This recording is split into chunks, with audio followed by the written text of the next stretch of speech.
जो क्रोध के आने पर भी क्रोध नहीं करता है और खुशियों के आने पर भी दूसरों को दिखाता नहीं है कि मैं कितना खुश हूं, वह व्यक्ति राज्य और लक्ष्मी का अधिकारी बनता है। राज्य और लक्ष्मी का अधिकारी बनता है। इसलिए अपनी खुशियों को भी पचाना सीखना, और यदि क्रोध आ जाए तो उसको पी जाना सीखना, क्योंकि क्रोध में लिया गया निर्णय आपके भविष्य को बिगाड़ देता है। कभी कभी राजनीतिक क्षेत्र में तुम्हें आगे बढ़ने के बहुत चांस थे, लेकिन तुम्हारे क्रोध ने तुमको ढकेल कर पीछे कर दिया है। गुस्सा में आकर के तुमने हाई कमान को अंड बंड बोल दिया। बोलने से पहले तौल लीजिए किसको क्या बोलना है, क्योंकि मुख से निकली हुई बोली, बंदूक से निकली हुई गोली, इस पर तुम्हारा कंट्रोल खत्म हो जाता है। उस पर थोड़ा विवेक कर लीजिए। इसलिए जो बहुत बुद्धिमान होते हैं वे बहुत कम बोलते हैं, जो मीडियम बुद्धिमान होते हैं वो थोड़ा मध्यम बोलते हैं, और जो कम बुद्धिमान होते हैं फिर बहुत बोलते हैं। और उनसे कहो तुम जरा चुप रहो तो कहते मैं क्यों चुप रहूं, कोई चुप नहीं रहता, मैं भी चुप नहीं रहूंगा। और मौन की शक्ति को पहचानो। जब आपके घर में कलह कलेश ज़्यादा बढ़ रहा हो तो आप थोड़ा मौन की साधना कीजिए। कभी राम बन के, कभी लक्ष्मण बन के, कभी भरत बन के, कभी शत्रुघ्न बन करके रहिए।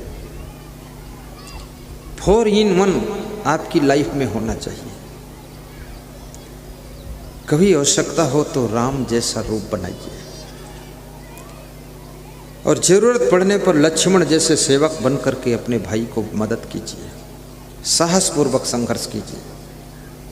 और कभी भरत बन करके प्रेम का रूप खड़ा कर दीजिए, और कभी शत्रुघ्न बन करके मौन की साधना कीजिए। शत्रुघ्न मौन का रूप है, भरत प्रेम का रूप है, और लक्ष्मण सेवा का रूप है, और राम तो आनंद का रूप है। याद रखना, कभी आनंद में भी रहा करो, कभी सेवक बनकर सेवा लक्ष्मण की तरह कर लिया करो, और कभी भरत जैसा प्रेम भी कर लिया करो, और कभी मौन हो करके थोड़ा मुस्करा दिया करो। जिंदगी में हर रूप आपको अपनाना पड़ेगा, तभी आपकी ज़िंदगी में शांति आएगी। और गम खाओ कम खाओ ये फार्मूला तो आपने सुना है, पर ज़्यादातर लोग खाने बैठते हैं तो डबल खा लेते हैं, और गम खाने का नंबर आता तो कहते क्या हम ही गम खाएं, सबको गम खाना चाहिए। अरे सबका तुम ठेका नहीं लियो, तुम अपनी गम खाओ, दूसरों की बात मत करो। जिसको खुद गम खाना नहीं होता वो दूसरों की बात करता है, ये लोग भी तो गम खाएं, हम गम को खाएं। नहीं, कोई गम खाए या न खाए, आप गम खा लीजिए और मुस्कुराइए कि इस संसार में गम खाने वाले लोग ही सुखी रहते हैं। जो गम नहीं खा सकते हैं उनकी ज़िंदगी गम में बीत जाती है। गम माने चिंता भी होता है, तो गम माने सहना भी होता है। जो गम खा लेते हैं उनकी ज़िंदगी की गम कम हो जाती है, और जो गम नहीं खा पाते हैं वे दुनिया से खुद ही कम हो जाते हैं। इसलिए गम खाना भी सीखो। जिन्होंने राजनीतिक पार्टी में गम नहीं खाया वो पार्टी से कम हो गए, अलग हो गए, और जिन्होंने घर में गम नहीं खाया वो घर से अलग थलग हो गए, और जिन्होंने आश्रम में गम नहीं खाया वे साधु बनकर भी अलग थलग हो गए। गम खाने वाले लोग ही एक धागे में जुड़ करके रह सकते हैं, और गम खाने वाले लोग प्रेम के धागे को मजबूत कर सकते हैं, बुझा सकता है, और शांति के अमृत का पान कर सकता है। यदि पिताजी की थोड़ी गम खा लोगे, वाइफ की थोड़ी गम खा लोगे, पति की थोड़ी गम खा लोगे, इसमें छोटे नहीं हो जाओगे।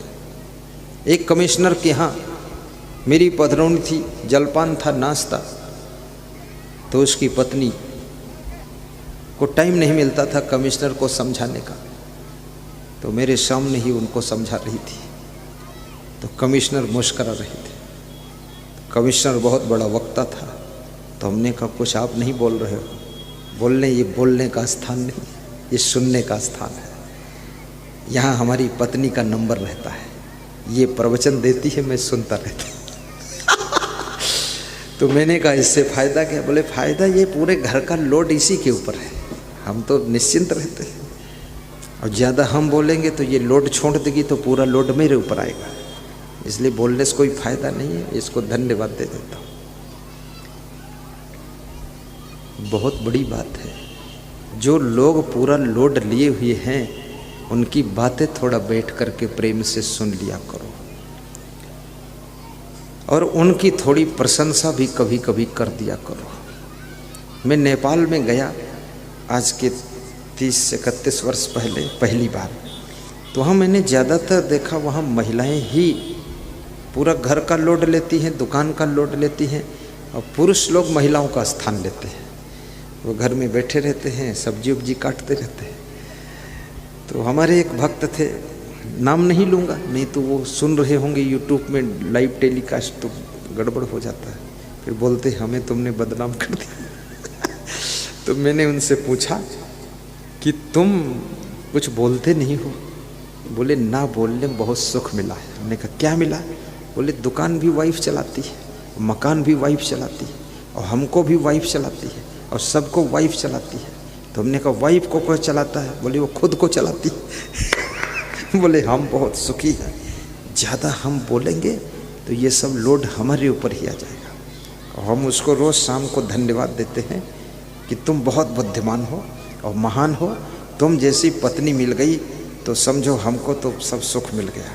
तो वो और दौड़ दौड़ के काम करती है, और मैं बड़ा आनंद से रहता हूँ, सोफा सेट पर बैठता हूँ। तो हमने कहा अगर अगले जन्म में तुम कहीं पत्नी बन गए तो, वो पति बन गई तब क्या होगा? बोले पत्नी अगर हम बन गए तो फिर हम अपने पति को धन्यवाद देंगे, तो पति को दौड़ाएंगे, खूब काम लेंगे उससे। कितनी लेडीज भी होशियार है, अपने पति को बहुत धन्यवाद देती है, और उसका पति 60 साल की उम्र में भी जवानों जैसी छलांग मारता है और कहता है अभी हम कमज़ोर नहीं हैं, पूरा सब हम संभाल लेंगे। और पत्नी मुस्कुराती है, चाय पीती है कि दौड़े रहो, जय हो तुम्हारी बजरंग बली, भागो चाहे जिस गली। थोड़ी प्रशंसा करके उनसे ज़्यादा काम लिया जा सकता है, इसलिए आप थोड़ा थोड़ा प्रशंसा कर दिया करो। सत्संग धीरे धीरे विराम की ओर जाएगा। कुछ श्रोताओं के ऊपर ऐसा लग रहा है धूप आ रही है, धूप से डरो मत। धूप से विटामिन डी मिलता है, और विटामिन डी मिलने से दिमाग तेज होता है, और दिमाग तेज होने से प्रवचन याद रहता है। इसलिए धूप बुलाई गई है कि थोड़ा इन पर धूप पड़ जाए, नहीं तो ये सब भूल जाएंगे प्रवचन, तुम्हें याद रहे। महिलाओं के ऊपर धूप इसलिए नहीं पड़ रही है क्योंकि इनको ऐसे ही ज़्यादा मेमोरी स्ट्रांग है, इनको सब बचपन की बातें याद रहती है, कहानी सुनाती रहती है, और इनको भूल जाएगा तो भी इनके पास पर्याप्त यादगारी है। सूरज की धूप आपके जॉइंट दर्द को भी खत्म करती है। सूरज की धूप, सुबह सुबह की धूप आपके चेहरे को चमकदार लालिमा देती है, और सूरज की धूप आपकी स्मरण शक्ति को बढ़ाती है, और सूरज की धूप आपके बदन के नस नस की दर्द को खींच लेती है।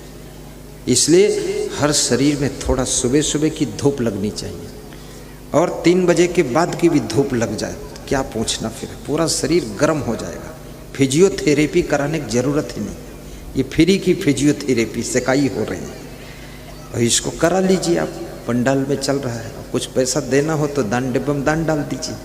ये फ्री सेकाई सबकी कर रहा हूँ, और इससे आपका स्वास्थ्य अच्छा रहेगा।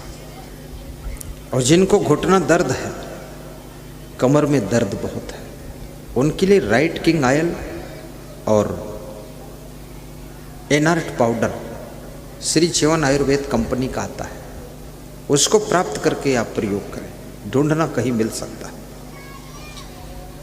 और ये रामबाण है, लाखों लोगों का दर्द दूर हुआ है। लेकिन मैं कहूँगा आपके घुटना में यदि दर्द है तो आप शक्कर खाना कम कर दीजिए। घुटना में यदि दर्द है तो घुटने का व्यायाम शुरू कर दीजिए।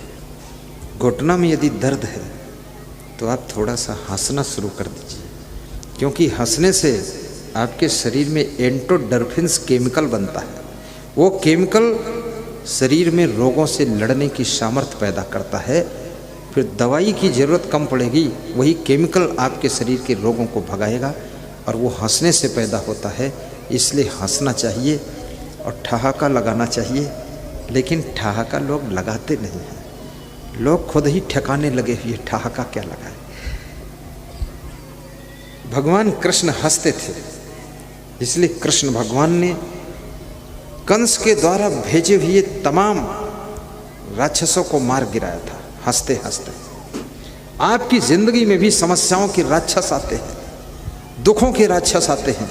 इनको मार गिराने के लिए आपको हंसी खुशी बनाए रखना पड़ेगा, अन्यथा ये समस्याओं के राक्षस फिर आपको मार गिराएंगे। इनको जीतने के लिए आपको हंस करके इनका मुकाबला करना पड़ेगा, तो हर समस्या का समाधान निकल आएगा।